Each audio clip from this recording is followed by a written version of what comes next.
दिसंबर 1992 का वो कालिख जो राम भक्तों ने पूरे देश से आकर अयोध्या में विध्वंस कर दिया था, लेकिन राम मंदिर बनने के उपरांत ये जो कालिख अयोध्या वासियों के मस्तक पर लगा है, ये शायद हजारों हजार वर्ष तक ना ध्वस्त हो और ये जीवन भर हिंदू, अयोध्या का हिंदू अपने मस्तक पर लेकर घूमेगा और नमक हराम की तरह देखा जाएगा। जिसने राम मंदिर को बनवाया उसी को अयोध्या वासियों ने हरा देने का काम किया है। ये संपूर्ण अयोध्या के लिए, संपूर्ण भारत के हिंदुओं के लिए और संपूर्ण विश्व में पहले हिंदुओं के लिए इससे ज्यादा दुख की बात कुछ नहीं हो सकती है कि जिन माननीय प्रधानमंत्री मोदी जी ने, योगी जी ने जिस अयोध्या में आते थे तो लगता था कि आसपास के किन्हीं सीट के विधायक और सांसद हैं, ऐसा कभी लगा ही नहीं कि वो प्रधानमंत्री हैं। और उसके बाद भी उनको हरा देने का काम किया है। यह कालिख हजारों वर्षों तक चलने वाली है और इसे अयोध्या वासी कभी जो है खत्म नहीं कर सकते हैं। ये बहुत दुखद है और इसको कह पाना कि अयोध्या में क्यों अयोध्या वालों ने भारतीय जनता पार्टी को हरा दिया और उनको कैसे हरा दिया, जो 90 के दशक की वो शाम जब लाखों की संख्या में राम भक्तों को, साधु संतों को यहाँ गोलियों से बूंद दिया था और उन्हीं को जिता दिया। ये बहुत दुख है। इसको कह पाना, मैं पिछले 2 दिन से मुझे न भोजन हो मुझसे किया जा रहा है, न मुझे नींद आ रही है। मैं बता नहीं पा रहा हूँ कितना कष्ट है। और ये सिर्फ मुझे, एक मात्र मुझे नहीं है बल्कि पूरे देश में हिंदुओं को है। और इसको सोचकर कि अयोध्या में लोगों ने भगवान राम को जो लेकर चलने वाली पार्टी है उसको हरा दिया और भगवान राम के भक्तों का निर्ममता पूर्वक संहार करने वाले रावणों को यहाँ से जिता दिया। अयोध्या को कभी पूरा भारत सहित पूरे सनातन में जो हिंदू है, पूरे विश्व में सनातनी हिंदू है, वो शायद माफ नहीं कर पाएंगे। और उन्होंने पूरे देश में ये कहा कि संविधान बदल देगी भारतीय जनता पार्टी।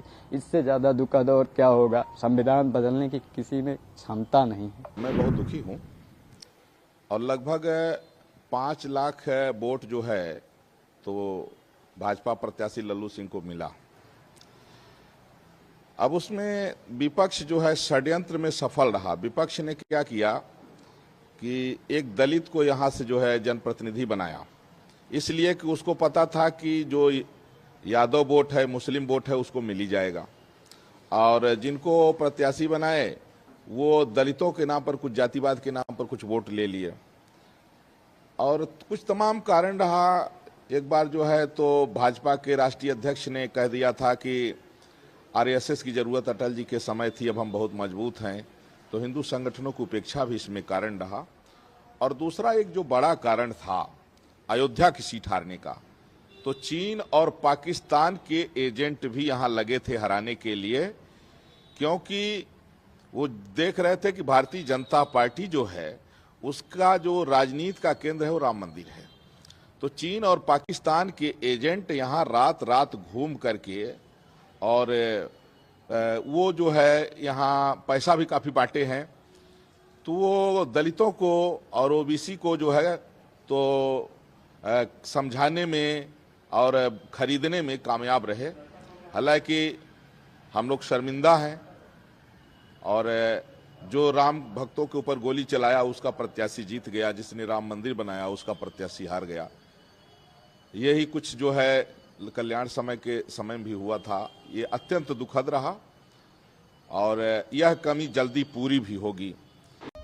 आपके मन में एक प्रश्न होता है कि राम जी ने लंका जाते समय रावण से युद्ध करने के लिए वानरों की सेना क्यों बनाई? कभी सोचा आपने? आपको कुछ हो रहा है विचार, पंचतत्व प्रभु कुछ मन में आ रहा है? मेरे मन में आ रहा है। इलेक्शन के रिजल्ट के बाद मुझे बहुत समझ में आ रहा है कि राम जी ने मनुष्य की सेना न बनाकर वानरों की सेना क्यों बनाई। 4 जून के रिजल्ट के बाद इतना समझ में आया कि राम जी ने अच्छा हुआ वानर की सेना बनाई, अच्छे से राम जी के साथ रहे, रावण के साथ युद्ध किए, विजय प्राप्त हुई। यदि मनुष्य की सेना लेकर राम जी गए होते ना, तो ये मनुष्य राम जी के साथ तो चलते, लंका भी पहुंच जाते, लेकिन लंका जाकर देखते हो रावण की लंका सोने की बनी है। ये सारे मनुष्य सोने की ईंट, सोने का हार उसी में रह जाते हैं और राम जी अकेले हो जाते। यही बात नरेंद्र मोदी जी के साथ कल हुई है। सस्ता राशन चाहिए, सस्ता गेहूं चाहिए, सस्ता चावल चाहिए। उस थोड़े बहुत धन रुपये के प्रलोभन में एक साधु का साथ छोड़ दिया भारत के लोगों ने। कितना सुंदर आयोजन नरेंद्र भाई मोदी का था कि 400 से अधिक सीट आए तो आने वाले दिनों में निर्णय लेने में या परिवर्तन लाने में कठिनाई नहीं होगी। लेकिन हमारे अपने ही सनातन धर्मी हिंदू भाइयों ने, बड़े दुख का विषय है, मुस्लिम भाइयों ने 90% वोट किया और ये कहलाने वाले सनातन हिंदू धर्मी ने केवल 50-55% वोट किया। मैं आपके हाथ उंगली देखना नहीं चाहता हूं या दिखाना नहीं चाहता हूं कि हम कैसे हैं, लेकिन बड़ा दुख होता है कि हरि का एक लाल है।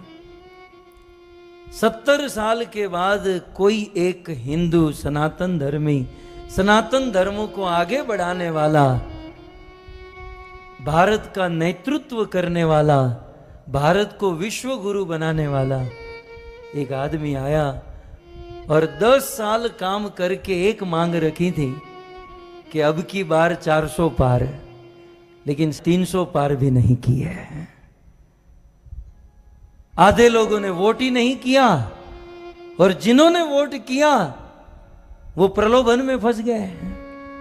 मुफ्त का राशन मिलेगा, ये मिलेगा, वो मिलेगा। अरे राशन पानी तो भाग्य की बात होती है। यह दिन दूर नहीं, यदि जनसंख्या पर नियंत्रण नहीं किया गया तो विधर्म की संख्या बढ़ेगी और यह कथा कीर्तन करना भी कठिन हो जाएगा। रात को सोए होंगे, आपके गले काटकर लोग चले जाएंगे।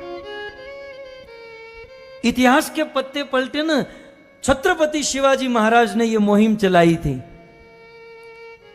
लेकिन छत्रपति शिवाजी महाराज को सनातनी हिंदू धर्मी ने ही साथ नहीं दिया और आगे बढ़े तो महाराणा प्रताप ने यह मुहिम चलाई थी।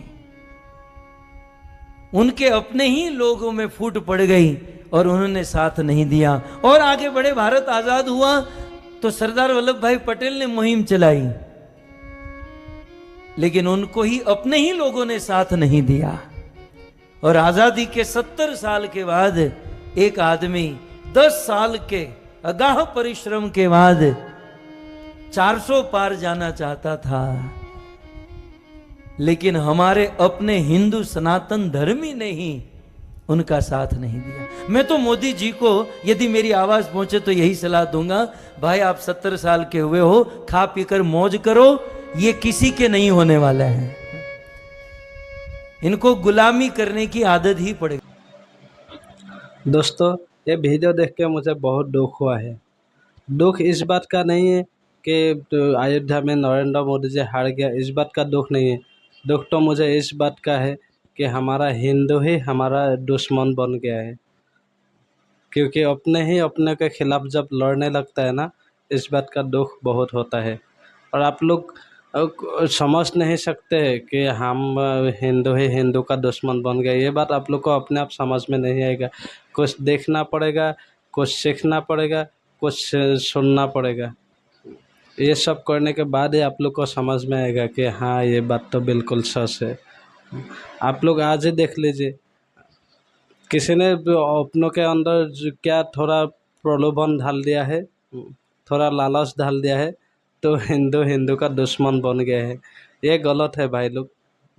आप लोग खुद के अंदर झांक के देखिए और खुद को समझने की कोशिश कीजिए, फिर देखिए आपके अंदर कितना ताकत है और आप क्या कर सकते हैं।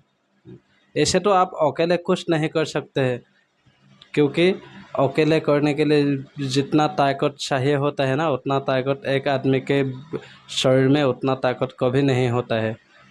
लेकिन सब मिल के जब एक हो जाएंगे ना, तो आप कुछ भी कर सकते हैं। देश के लिए बोल रहा हूँ मैं, आपके ज़िंदगी के लिए नहीं। देश के लिए सब कुछ आप कर सकते हैं अगर जब सब मिलके एक हो जाएंगे तब। अपने ही अपनों के साथ लड़ के कोई फ़ायदा नहीं है, उससे आप लोग बाहर आ जाइए। आप लोग याद कीजिए, जब हमारा देश आज़ाद हुआ था ना, महात्मा गांधी जी ने अकेले इस देश को आज़ाद नहीं किया। हाँ, वो सबसे आगे था, इसलिए उनका नाम इतिहास में पहले आता है। लेकिन महात्मा गांधी जी के साथ ना कम से कम करोड़ लोग थे। उन लोगों का तो किसी का भी नाम आप लोग नहीं जानते हैं और मैं भी नहीं जानता हूँ। वो सिर्फ आंदोलन का नेतृत्व संभाला था। उनके पीछे करोड़ लोग थे जिनका कोई नाम नहीं रहा इतिहास में। इसके लिए सोच के देखिए, महात्मा गांधी जी अकेले देश के लिए नहीं लड़ा था, उनके पीछे लोग थे। और आपको भी आज अकेले देश के लिए नहीं लड़ना है, आपके पीछे भी लोगों को एकत्रित कीजिए, सब मिलके एक हो जाइए, तब आप खुद को आज से बेहतर बना पाएंगे। आज साधु संत जिस तरह रोते हुए देखा ना आपने, क्योंकि उनके मन में भी यही डर है, यही दुख है। आज आप नहीं रो रहे आज, क्योंकि आप 2 रुपया के लिए बिक गए, लेकिन ये 2 रुपया के लिए बिकना ना आपको भारी पड़ेगा बाद में, और आपको पछताना भी पड़ेगा उसके लिए। वो दिन दूर नहीं है जिस दिन आप घर के अंदर ही रोते रोते रह जाएंगे। खुद को समझिए और खुद को पहचानिए, आप क्या है, आप क्या होना चाहते हैं और भविष्य में क्या होगा, इसका भी थोड़ा कल्पना कीजिए। आप आज है कल नहीं रहेंगे, लेकिन आपका बच्चा आज पैदा हुआ है, वो भविष्य में रहेंगे। उनके ज़माने में क्या हो सकता है ये भी कल्पना कीजिए। इसके लिए हमारे सभी हिंदू भाइयों को मेरा यही गुजारिश है कि आप लोग एक हो जाइए। एकता में हमेशा ताकत बना रहता है, और देश को बचाइए। आज जो लोग चिल्ला रहा है ना कि संविधान को बदल देंगे मोदी, लोकतंत्र खतरे में है, ये बिल्कुल गलत है। संविधान को मोदी नहीं बदल सकता है, क्योंकि के लिए संविधान बना है, ना कि मोदी के लिए बना है। और इसीलिए आप लोग को भी एकत्रित करने के लिए मैं कोशिश कर रहा हूँ। आप लोग एक हो जाइए, तब आपको कोई हिला नहीं सकता है, कोई कुछ बोल नहीं सकता है। जब अपने से लड़ने लगता है ना, तब उसका फ़ायदा उसके बाजू वाला उठाने लगता है। आज आप अपनों से लड़ेंगे ना, उसका फ़ायदा आपके बाजू का जो दुश्मन होगा वो उठाएगा। ये फ़ायदा उठाने का मौका ही मत दीजिए, सब एक हो जाइए। मुझे आप लोगों से यही गुजारिश है। फिर मिलेंगे एक अगले वीडियो में, तब तक के लिए अपना ख्याल रखिएगा और बाय और जय हिंद।